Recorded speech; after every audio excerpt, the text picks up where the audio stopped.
There is just something about a rainbow panel that makes me so happy. Hey everybody, it's me, Angela Walters from Quilting is My Therapy, and welcome to the Free Motion Challenge Quilting Along. This is a video series where we quilt along together, working on a project, improving our machine quilting skills, plus having a ton of fun. In this video, we're gonna quilt the next portion of our mandala panel, this area right here.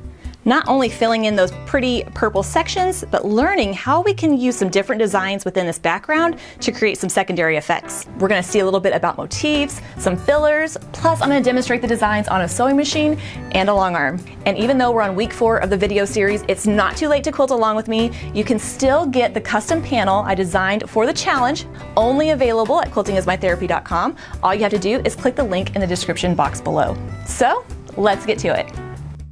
For the first design option, we're going to create a custom looking motif that incorporates the background as well as the purple teardrop. I'm going to start by echoing around the purple portion right here, and that's going to kind of form the center of my motif. Then I'm going to quilt along the edge of the purple teardrop, treating it like the spine of my feather. So I'm going to quilt those petals so they extend from that purple and try to fill in the space as much as possible.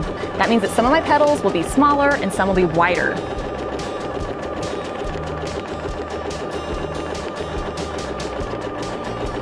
Now there will be some areas that those petals might not go all the way to the edge. Don't worry about that, we're going to come back later and fill it in with a filler design. The most important thing is that I am quilting those petals so they extend out towards the edge, trying to fill in as much space as possible.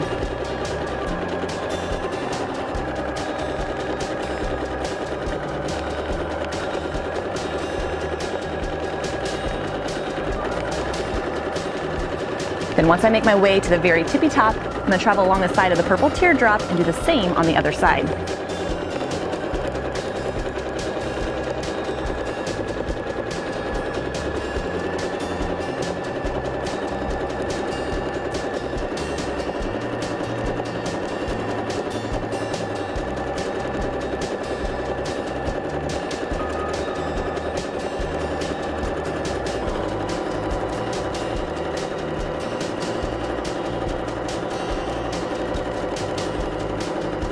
Then, once I'm done with both sides, I can work my way back and fill in any of those gaps I left behind. I want to go ahead and take care of them now because I don't want to forget about them and get to the end and realize I forgot.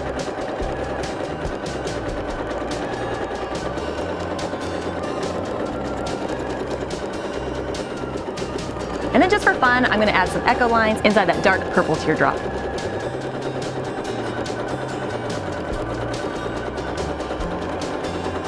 And when I'm done, I have a beautiful partial motif that looks beautiful with that purple teardrop. Now on the inside of that purple teardrop, I can do the same thing, treating this part as the other half of the feather. To kind of hook both sides together, I'm going to put a little bitty teardrop right here just to act as the center of the top part of the motif, and then do the same thing, quilting my feathers on each side.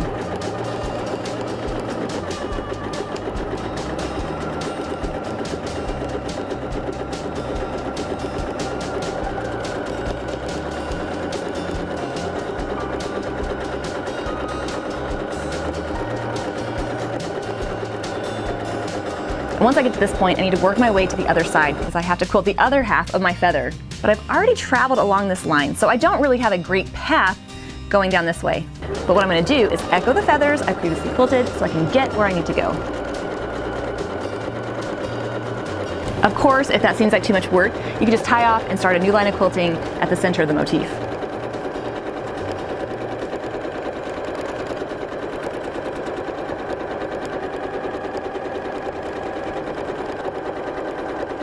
And then all that's left to do is to fill in the space in between those feathers with a different filler design so that my beautiful feathers pop.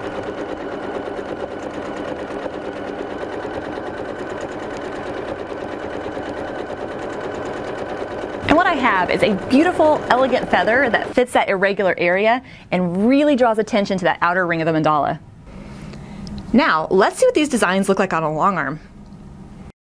I'm going to echo around the smaller teardrop just to give my motif a little center to build off of. So I'm going to start quilting my petals so that they extend away from that purple teardrop, using the edge of that area as my spine. Quilting the motif design on a long arm isn't any more difficult than quilting them on a sewing machine. Everything is still the same. I'm still going to quilt the petals of my feather so that they extend out as much as possible and use filler to fill in any of the rest. Then once I get to that tippy point, I'm going to travel along the other edge to get to the other side of that teardrop and do the same on the other side. Even if my quilting veers off the line just a bit, I'm going to keep on quilting.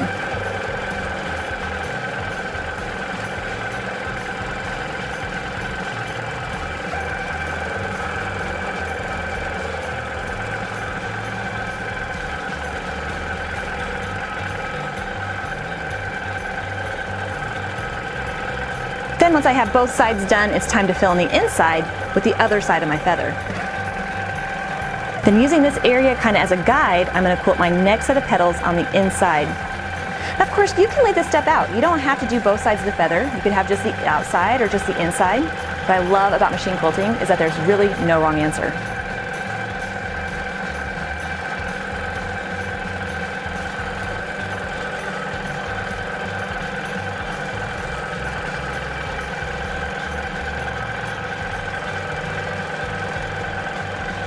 Then once I have my beautiful feather motif finished, then it's time to fill in any of these unquilted areas with a filler.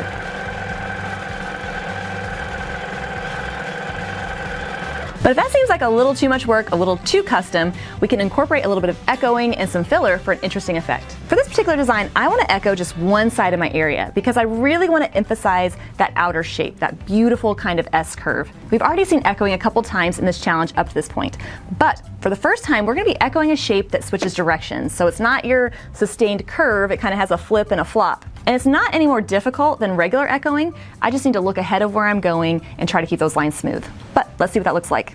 So I'm going to start on one side and of course stitch along the seam and then travel and echo it. If you need a little bit more help with those curves, you can use a ruler such as Smiley, but you can also freehand it. And then because I think it looks so nice, I'm going to echo again by traveling along the edge and then echoing that same shape. Not only is this echo line going to help enhance or show off a particular portion of my block, it's going to make that space a little bit smaller and a little bit easier to manage, especially if I'm going to fill it in with a different design. And from this point, I'm going to go ahead and quilt my center purple block and echo on the other side. And since we're already echoing, why not add a few more echo lines within the purple?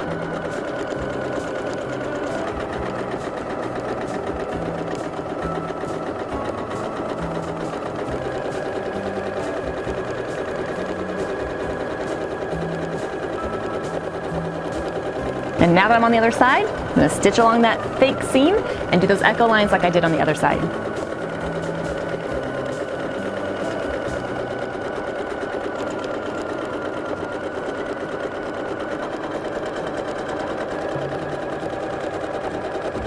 Once I have those beautiful echoes on each side, it's time to go ahead and fill in the space in between with a different filler.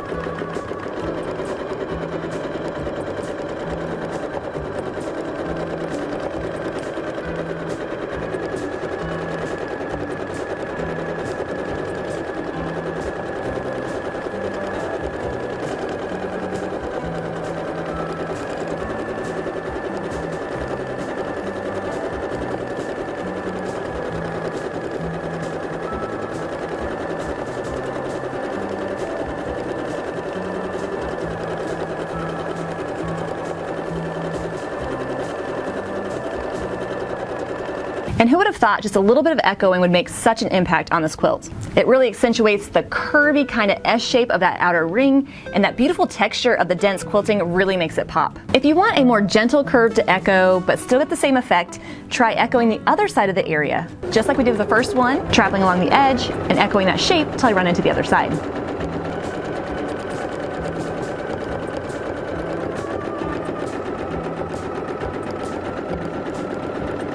And remember, those echo lines don't have to be perfect, just focus on keeping them smooth.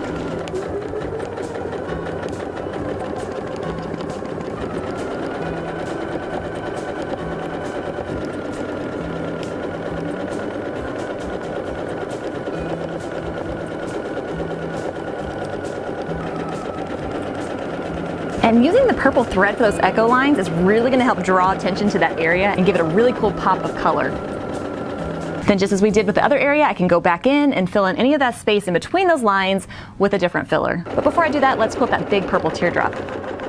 Well, so far we've used a feather in this space, which is a little bit more custom. We've done some echo lines, which is a little bit easier. Now we're going to kind of split the difference by adding some echo lines and a different filler just to draw attention to the outside of that area. It's very, very similar to designs we've done in other areas of the quilt. But like I mentioned in an earlier video, I love that repetition because it gives the quilting a little bit of cohesion. Plus, it's a little bit easier for me to quilt since I'm using that same design over and over again. I'm going to quilt along the outer edge of my purple teardrop and along that first marked line. It's going to give me a little section to fill in. Then I'm going to fill that in with maybe some ribbon candy. And as that area gets bigger, my ribbon candy are going to get wider, and as it gets narrower, they're going to get narrower as well. But if I get to a point where I can't fit any more ribbon candy in, I'm just going to swoop right on out to the other side and do the same thing.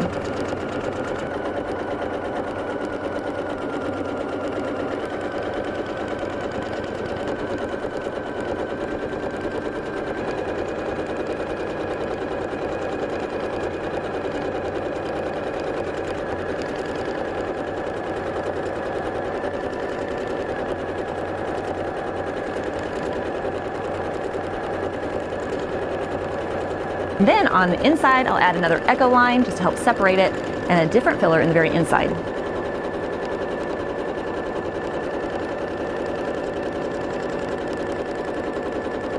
In these areas, I'm using the lavender purple thread, but you can choose how much you want to use it. If you just want to use it in the purple areas and use your white or yellow in the background, that's totally fine.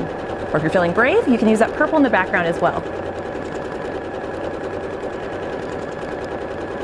And then once I'm done, I have a little bit of detail in that block that's going to add interest without overwhelming the beautiful panel.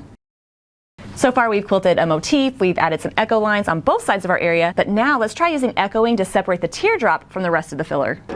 Instead of drawing attention to that overall shape of the outside of that area, it's going to instead draw attention to those beautiful teardrops. But one thing I love about the teardrop is how it comes to that point. So I'm going to make all my echo lines extend from that point, curve around the outside, and come back to that point.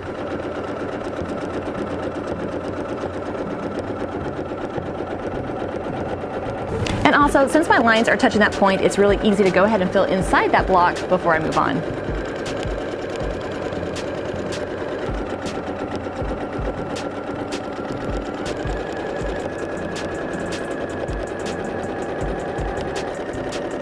And then once I'm done, I can work my way back to that point and continue on quilting the quilt.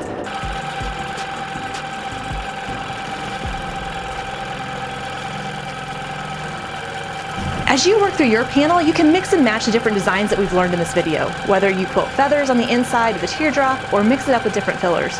Try to see what variations you can come up with.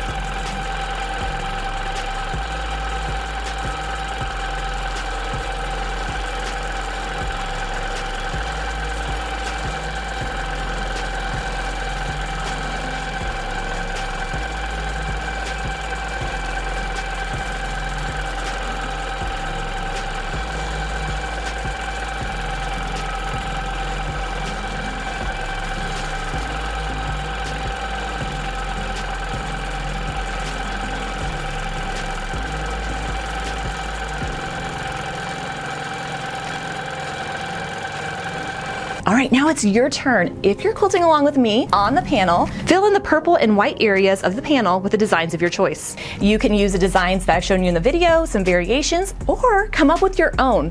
Hey, and if this is getting a little stressful, if you're newer to quilting and you're just a little worried, don't stress. I put together a free downloadable PDF with quilting diagrams and tips that will help you be successful with the designs that we're learning in this video series. And if you just want a little bit more help, you're just not quite sure, you can check out the expanded resource I put together. It has even more pictures and even more quilting diagrams. All you have to do to get those is click the link in the description box below. Now I'll be back next week with the next video in the Free Motion Challenge Quilting Along. Until then, everybody, stay safe and happy quilting. To learn more about the Free Motion Challenge Quilting Along, scan the QR code or click the link in the description box below.